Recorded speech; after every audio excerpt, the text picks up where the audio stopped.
नमस्ते दोस्तों, आज है शिवाजी महाराज की जयंती। तो उनकी इस पावन अवसर पर मैं उनको शत नमन करता हूँ और उनके बारे में जो ज़्यादातर लोगों को नहीं पता है उनके बारे में कुछ बोलना चाहता हूँ।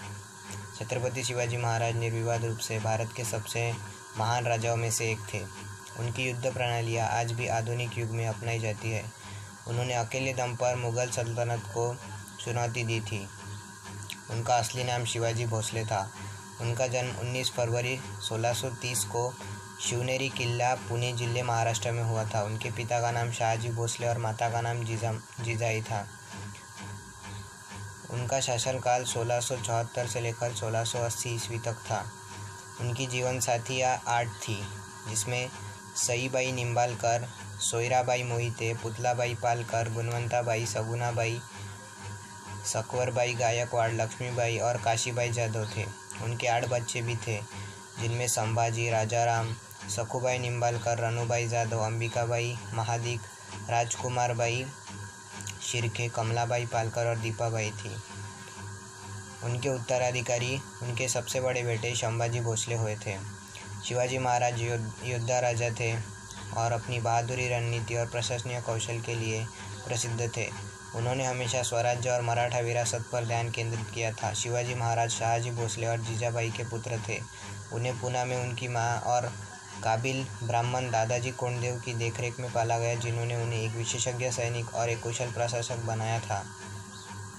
शिवाजी महाराज गुरु रामदास से धार्मिक रूप से प्रभावित थे, जिन्होंने अपनी मातृभूमि पर गर्व करना सिखाया था। 17वीं शताब्दी की शुरुआत में नए योद्धा वर्ग मराठों का उदय हुआ, जब पूना जिला के भोसले परिवार को सैन्य के साथ साथ अहमदनगर साम्राज्य का राजनीतिक लाभ मिला था। भोसले ने अपनी सेनाओं की भर्ती की थी, जिससे कारण उसकी सेना में बहुत अच्छे लड़ाके सैनिक हो गए थे।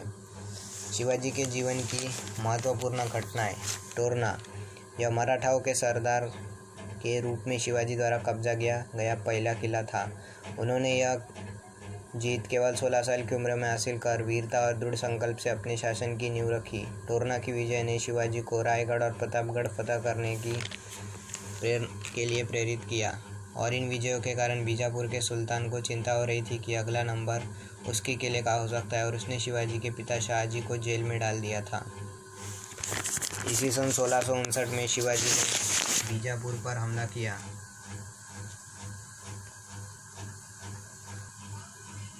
बीजापुर पर हमला करने की कोशिश की।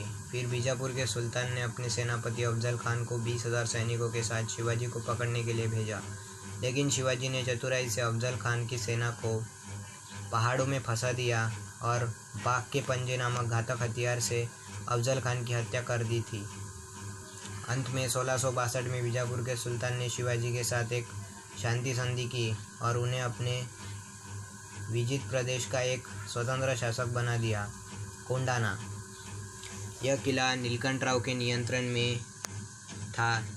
इसको जीतने के लिए मराठा शासक शिवाजी के कमांडर तानाजी मालुसरे और जयसिंह प्रथम के किला रक्षक उदयभान राठौड़ के बीच युद्ध हुआ था। इस युद्ध में तानाजी मालुसरे की मौत हो गई थी, लेकिन यह मराठा यह किला जीतने में कामयाब रहे थे। इन्हीं तानाजी मालुसरे के ऊपर एक फिल्म बनी है जो कि सुपरहिट हुई है, तानाजी द अनसंग वॉरियर। 1674 ईस्वी में शिवाजी ने खुद को मराठा साम्राज्य का स्वतंत्र शासक घोषित कर दिया था और उन्हें राजगढ़ में छत्रपति शिवाजी के रूप में ताज पहनाया गया था। उनका राज्याभिषेक मुगल सल्तनत के लिए चुनौती बन गया था। राज्याभिषेक के बाद उन्हें हैंडवा धर्मोद्धार का, हिंदू धर्म का रक्षक का खिताब मिला था। यह ताजपोशी लोगों को भूवर्चस्व इकट्ठा करने का और कर लगाने का वैध अधिकार देती है।